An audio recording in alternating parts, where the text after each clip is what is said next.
আন্নান NASA ফি খুসরানিন মিন তিজারতিহিম ইল্লা সালিহিনা ওয়াহদাহুম, অর্থাৎ মানুষ স্বীয় কাজের জন্য ভয়াবহ ক্ষতির মধ্যে আছে। অন্যভাবে বললে তারা তাদের শ্রম, অর্থ, সময় দিয়ে ভাবে তারা তা থেকে লাভ করতে পারবে, কিন্তু তা থেকে তারা শুধুই ক্ষতিগ্রস্ত হয়। ইল্লা সালিহিন, সৎকর্মশীলগণ ব্যতীত, ওয়াহদাহুম, কেবলমাত্র তারাই, আল্লাহুম্মা জাআলনা মিনহুম, কেননা তারা হচ্ছে সেই মানুষ যারা দুনিয়ার চাকচিক্য উপভোগের বদলে আখিরাতকে কিনে নিয়েছে। সলিহিনরা এই ব্যবসায়ী করে, ফারাবিহু ওয়া সাইবু, তারাই লাভবান এবং তারা খুশি। আর যারাই তাদের শত্রু ছিল আর যারা এই ব্যবসায়ের বিরোধী ছিল তারা ক্ষতির মধ্যে নিমজ্জিত থাকবে এবং হারিয়ে যাবে। এরপরে আমরা শাওকানির কিছু মন্তব্য দেখব। তিনি বলেন, প্রতিটি মানুষই প্রতিনিয়ত কেনাবেচার মধ্যে আছে, অর্থাৎ তারা একে অপরের সাথে বেশি লাভ করার প্রতিযোগিতায় আছে এবং তারা একে অপরের উপরে ওঠার প্রতিযোগিতায় আছে, তারা এর মধ্যে ডুবে আছে। আর আপনারা খেয়াল করলে দেখবেন এরকম কিছু আমরা সূরা তাকাসুরে পড়েছিলাম, এই তাফসিরটি সূরা তাকাসুরের সাথে মিল আছে। সে তার সময় ব্যয় করেছে। আমর দিয়ে এখানে বয়সের বিভিন্ন সময়কাল বোঝানো হয়েছে। যৌবন একটি সময়কাল, প্রাপ্তবয়স্ক একটি সময়কাল, মধ্য বয়স, শেষে বৃদ্ধকাল। সে তার পুরো জীবন সব সুযোগ দুনিয়ায় ব্যয় করেছে। লাফিনুক্স, পুরোটাই ক্ষতির মধ্যে।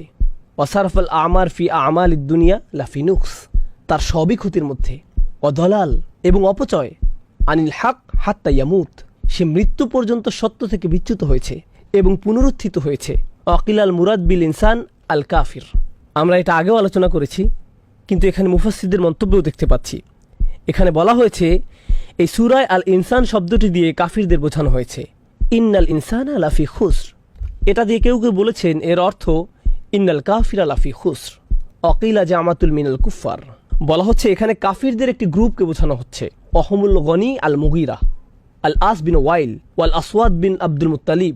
অন্যরা বলছেন না, এটা হচ্ছে রাসূল সাল্লাল্লাহু আলাইহি সাল্লামের জীবদ্দশায় কাফিরদের একটি বিশেষ গ্রুপ, যেমন ওয়ালিদ বিন মুগিরা, আস ইবনে ওয়াইল, আসওয়াদ বিন আব্দুল মুত্তালিব লাআনাহুমুল্লাহ, যাদের এককভাবে এই সূরায় বোঝানো হয়েছে। তবে শাওকানি রাহমাহুল্লাহ বলেন এই দুইটি অর্থের মধ্যে প্রথম অর্থটি গ্রহণযোগ্য। স্বাভাবিকভাবে কাফির বোঝানোই এখানে উদ্দেশ্য। আবার এই মন্তব্যের সমালোচনাও আমরা দেখতে পাই। ওয়াকাল আল আখশাফ ফি খুসরি ফি হালক, আখফাশ রাহিমাহুল্লাহ বলেন যখন আল্লাহ বলেন ফি খুসুর, সে ক্ষতির মধ্যে আছে, তিনি বুঝিয়েছেন সে ঘোরের মধ্যে আছে। হালাকা, হালাকা শব্দের অর্থ করুণ মৃত্যু। একটি হলো মউত বা মৃত্যু, কিন্তু হালাকা হলো করুণ মৃত্যু, যেমন অ্যাক্সিডেন্টি মৃত্যু, এমন অপঘাতের মৃত্যু, অর্থাৎ সে নিজেকে এমন করুণ পরিণামের দিকে নিয়ে যায়। অকল আল ফাররা উকুবা, ফারা বলেন এটা হচ্ছে নিষ্ঠুর পরিসমাপ্তি। উকুবা অর্থ এমন সমাপ্তি যেটা দেখে অন্যরা ভয় পেয়ে যায়, অর্থাৎ এমন মৃত্যু যা দেখে অন্যরাও সতর্ক হয়ে যায়। অন্যের উকুবা, যেটা দেখে আপনি নিজেকে সেখানে দাঁড় করান, তার সাথে যা হয়েছে তা যেন আপনার সাথে না হয়, এটাই হচ্ছে উকুবা। এরপর ইবনে জাইদ রাহিমাহুল্লাহ বলেন লাফি শার, লাফি খুসির দিয়ে এখানে লাফি শার বোঝানো হয়েছে, মানে সে শয়তানিতে ডুবে আছে, কেননা মানুষ শয়তানি কাজের মাধ্যমে মূলত চূড়ান্ত ক্ষতির মধ্যে পড়ে যায়। আস-সাকিত রাহিমাহুল্লাহর মন্তব্য দেখি। আস-সাকিত রাহিমাহুল্লাহ বলেন আল ইনসান শব্দটি এক বচনের হলেও এটা দিয়ে স্বাভাবিকভাবে পুরো মানব জাতিকে বোঝানো হয়েছে। এরপর আমরা ইমাম ইবনে তাইমিয়া রাহিমাহুল্লাহর খুবই মূল্যবান একটা মন্তব্য দেখতে পাই। এমনকি এটা এতই শক্তিশালী যে এটা মুফতি মোহাম্মদ শফি তার উর্দু তাফসির মাআরিফুল কোরআনে উল্লেখ করেছেন। এটা বাংলাতে অনুদিত হয়েছে, তবে এর অনুবাদটি খুবই উচ্চমানের হয়নি। আপনারা যারা উর্দু পড়তে পারেন চেষ্টা করবেন উর্দুতে পড়তে, কিন্তু যারা উর্দু জানেন না তারা অন্তত এর অনুবাদটি পড়তে পারেন। ইবনে তাইমিয়া রাহিমাহুল্লাহর এই মন্তব্যে এমন কি আছে যে আমি আপনাদের এভাবে পড়তে বলছি?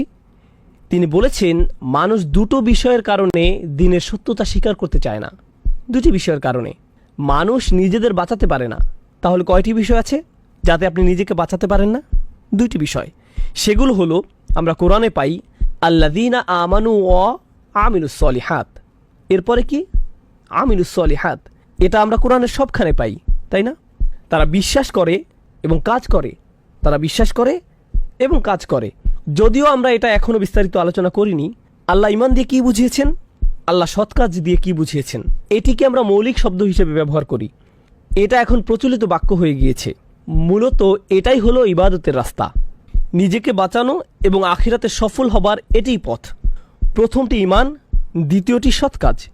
ইবনে তাইমিয়া রাহিমাহুল্লাহ বলেন মানুষের সামনে দুটি বাধা আছে, যে জন্য তারা ঈমান ও সৎ কাজ থেকে নিজেদের নিমিত্ত রাখতে পারে না। সেই দুটি বিষয় কি?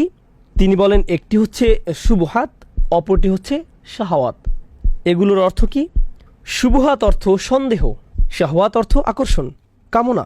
তাহলে তিনি যে দুটি বিষয়ের কথা বলছেন যেগুলো মানুষকে সত্য স্বীকার করতে দূরে রাখে, সেগুলো হলো সন্দেহ ও আকর্ষণ।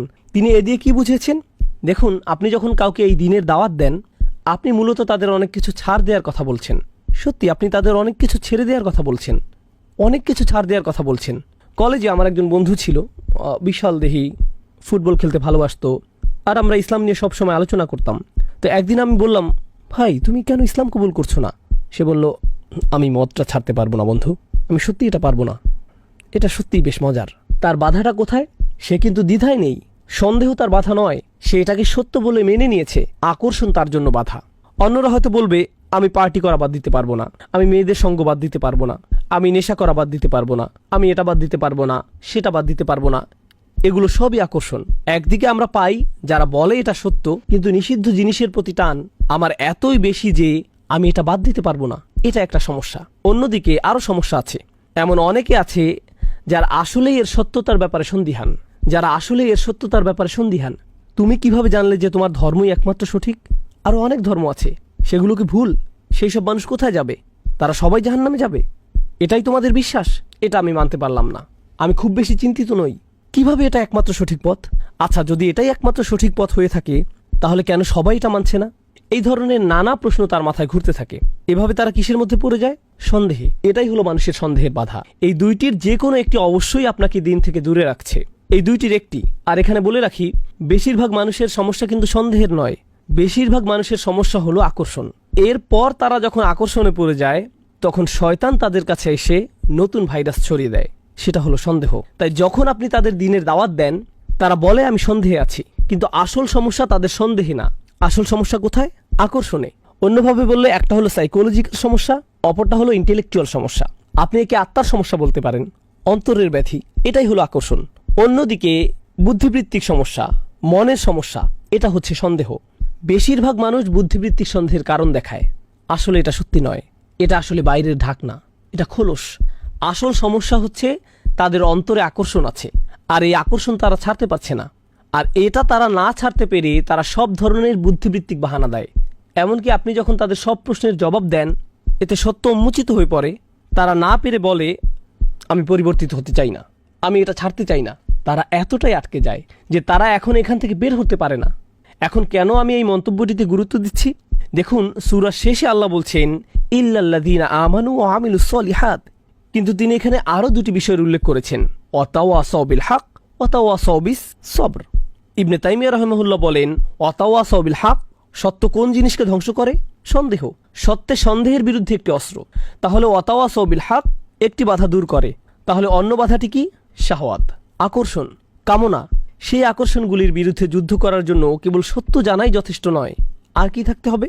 সেগুলোর প্রতি ঝুঁকে না পড়ার সামর্থ্য, নিজেকে আটকানো, নিজেকে নিয়ন্ত্রণ করার ক্ষমতা। এটা কোথা থেকে আসবে?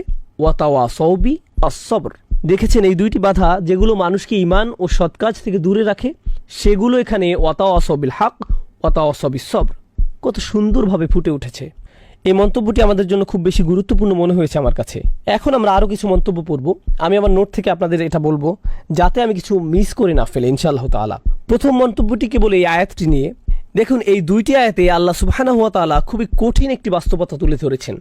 এর মধ্যে একটি হলো, মানুষ তাদের নিজেদের সমস্যা নিয়ে নিজেদের আচ্ছন্ন করে রেখেছে। আল্লাহ বলেছেন মানুষ ক্ষতির মধ্যে আছে, তাই না? ক্ষতির কথা মাথায় আসলেই আমরা ভাবি জাহান্নামের আগুন বা বিচারের দিন ইত্যাদি ইত্যাদি। কিন্তু আল্লাহ যেভাবে এই পৃথিবীতে মানুষ সৃষ্টি করেছেন, আগে তিনি এই ব্যাপারে বলেছেন। আমরা এটা পড়েছি, লাকাদ খলাকনাল ইনসানা ফি কাবাদ। আমি মানুষকে দুঃখ কষ্টের মধ্যে সৃষ্টি করেছি। এমনকি কাফিররাও প্রচুর পরিশ্রম করে। তারা সপ্তাহে 40 ঘন্টা 50 ঘন্টা কাজ করে কোনো রকম জীবনযাপনের জন্য, কিছু উপার্জন করার জন্য। তাদের অবস্থাও এমনই। এটা কারোর জন্যই খুব সহজ নয়। এই পৃথিবীতে অনেক অমুসলিমও ঠিকমতো খেতে পায় না, তাদের সন্তানরা না খেয়ে থাকে, তারা নানা ধরনের শোষণের শিকার হয়। এটা এমন নয় যে সব কাফিরদের জন্যই দুনিয়াটা জান্নাত, তারা দুনিয়াবি দিক থেকেও ক্ষতির মধ্যে আছে, তারা অনেক ধরনের সমস্যা আছে। কিন্তু আসল ব্যাপার কি জানেন? মানুষ যখন পুরোপুরি নিজেদের সমস্যায় নিজেদেরকে আচ্ছন্ন করে রাখে, তারা শুধুই নিজেদের কথা ভাবে, তখন তারা বৃহৎ ছবিতে নিজেদের দেখতে পায় না। তারা দেখতে পায় না যে তাদের এই সমস্যাটি আসল সমস্যার তুলনায় কোনো সমস্যাই নয়। আপনার মনে হয় এটা কোনো সমস্যা? এর চেয়ে অনেক বড়